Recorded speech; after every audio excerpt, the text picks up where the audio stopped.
name is Rachel. Welcome back to my channel. Today I am bringing you guys my July TBR, or my July reading plans. This TBR is going to be pretty casual for the most part. I actually have a lot of books off of Kindle Unlimited that I really want to read this month. So I don't have a ton of physical books that I own to talk about in today's video. So maybe I'll talk about the physical books that I own first, and then I'll go into like my Kindle Unlimited TBR and things like that. I also have a couple of book clubs that I'm going to be participating in this month. But as far as just miscellaneous books, I have A Lady by Midnight by Tessa Dare. This is book 3 in her Spindle Cove series. I have read books 1 and 2 at this point. And yeah, I'm just kind of trucking along with this series. I think it's been a couple of months actually, probably more than a couple of months since I read A Week to Be Wicked. So really looking forward to reading this one, although I have heard that this is like everybody's least favorite book of the series. So I'm hoping to really enjoy it though. Then we have The Seven Husbands of Evelyn Hugo by Taylor Jenkins Reid. This is going to be my first time rereading this book. And the reason why I am rereading this is because I actually recently read Malibu Rising by Taylor Jenkins Reid, which is her most recent release. And I did not realize at the time while I was reading this book that there is a very strong connection between these two books actually, because a pretty major character in this story is Mick Riva, who is, I believe, husband number 3 in this book. It's been quite a while since I read The Seven Husbands of Evelyn Hugo. I want to say it's been probably about 3 years at this point, so I pretty much remember nothing except for like the plot twist and like some major plot points. And yeah, I just felt like a reread was really necessary now that I've read this book and I understand the connection between the two of them. And then we have 2 books that I featured. One of them I featured in my June TBR, and one of them I featured in my May TBR, and I still haven't read, and that is The Night Tiger by Yang Jae Chu. The reason why I don't really want to read this one is because it's historical fiction, and that is a genre that I'm never really attracted to, but most of them that I've read I've enjoyed. So like, what's my problem? I don't know. It sounds really interesting. I know that this takes place in the 1930s in colonial Malaysia. I think there might be magic involved. I don't really know. I don't know. I've heard pretty good things about this one.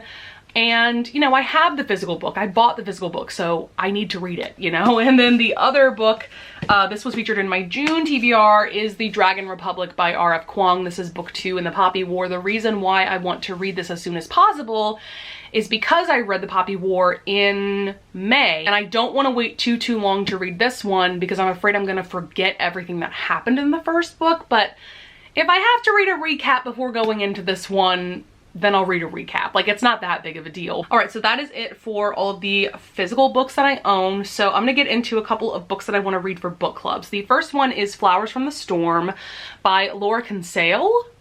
I believe that's the author, and I'm really excited about this one because this is actually the July pick for the Historical Hellions book club that Jess from Peace Love Books and Samantha from Books with Samantha run together. They have an Instagram account that I'll link down in the description below if you are interested in following that book club. But I am going to be a co-host this month for their live show. So essentially they do a live show towards the end of every month where they discuss the book that they picked for the month. And this is also a book club that specifically features old school historical romances. So these are going to be historical romances that were written, I would say, before the year 2000 or so. And I'm looking forward to this one because I've heard really amazing things about this book in particular. I do know that it's pretty long for a historical romance, so I think what I'm going to do is just kind of read little chunks of this book throughout the month until I read the entire thing. Also, the audiobook is only available via Audible, so I think I'm just going to go the route of reading this in ebook form. I don't know too much about the plot, except the hero, I believe, suffers a pretty massive stroke, which then impairs him mentally quite a bit. So I really don't know much more about the plot than that. I love going into these kinds of books blind anyway. But yeah, I'm super excited to join Jess and Samantha for the live show. So the other book club book that I want to get to this month is The Earl I Ruined by Scarlett Peckham. So this is going to be for the Rake Appreciation Society, which is a book club run by Jen and Crystal. I will also link their YouTube channels down in the description below. But this is book 2 in a series by Scarlett Peckham that I have read book 1 in, which was The Duke I Tempted. And I liked that book. I definitely didn't love it as much as The Rakess, which is Scarlett Peckham's most recent release. I gave that one 5 stars, and it was actually one of my top favorite romances of 2020. But I liked it. I thought it was good. This is an interesting, definitely a darker historical romance series that kind of centers around BDSM, and I know nothing about the plot of this one. I think it's going to be quite a bit different from book 1 for sure, but I'm definitely looking forward to checking this one out. Next up we have With Visions of Red, book 3 by Trisha Wolfe. I have read books 1 and 2 in this. It's basically a 6 novella series, and I know I've talked about this series a little bit before on my channel for sure. I featured book 1 actually in a reading vlog that I did where I binge read some of Bree's absolute favorite romance novels ever, and I will of course link that vlog up in the cards above. But this is an interesting series because it is an erotic romance series, but at the same time there's a lot more going on plot-wise because we have our main character Sadie, and she is a behavioral analyst. And so she goes into crime scenes, particularly like gruesome murder scenes, and like tries to get in the killer's head to try to find out who the killer is, essentially. And so the first 2 novellas, we've been following Sadie trying to find this one killer that has been doing these very gruesome serial murders. And so it's also a romance between her and this man Colton, who is the owner of a BDSM sex club. I'm hoping that the more and more we get into this series, the more and more it will actually center on the romance, because so far the murder plot has kind of taken over the romance plot, and that's not my favorite thing ever, which is why I've only given these novellas 4 stars each. But yeah, I'm still very much looking forward to continuing on with the series. I really love Sadie and Colton. Highly recommend this series if you love heroes that like worship the ground that the heroine walks on, for sure. Next up I have How to Fail at Flirting. I believe this is by Denise Williams. I know nothing, absolutely nothing about this plot. And to be honest, I was not initially attracted to this book because it's one of those like traditionally published romances where this kind of illustrated cover just doesn't pull me in. And yes, I am someone that judges books by their covers. Sorry, not sorry. But then I heard Jess and Bree, and I think a couple other booktubers like rave about this book, which was very surprising. I just did not expect much judging by the cover. So I'm gonna give it a shot. It sounds like it's actually gonna be a pretty good contemporary romance. Let's see, I guess I will go into my Kindle Unlimited TBR. So first up we have Lady of Rooksgrave Manor, or The Lady of Rooksgrave Manor by Catherine Moon. This is a very interesting book and very different from anything I've ever read. But I first heard Jen rave about this book, and I was really excited to see that it was on Kindle Unlimited when I started subscribing to the service. But this is a paranormal historical romance. It also features a reverse harem, and so we have our main character. I believe she starts kind of a relationship with this man who sounds like he's a Dr. Jekyll and Mr. Hyde type person, and so he eventually takes her to Rooksgrave Manor, which is essentially a place where human women can have some steamy, spicy times with different paranormal creatures and monsters. And I think she has relationships with, I want to say like 4 different men or something like that.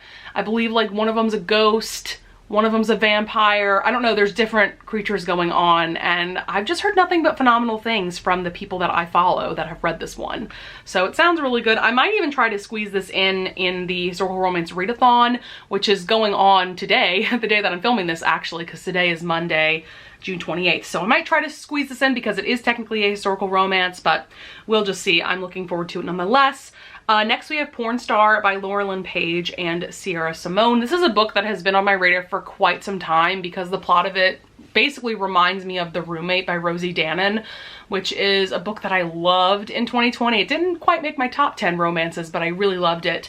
In that the hero is a porn star, and I just find that subject matter to be really interesting. I've heard pretty good things about this one.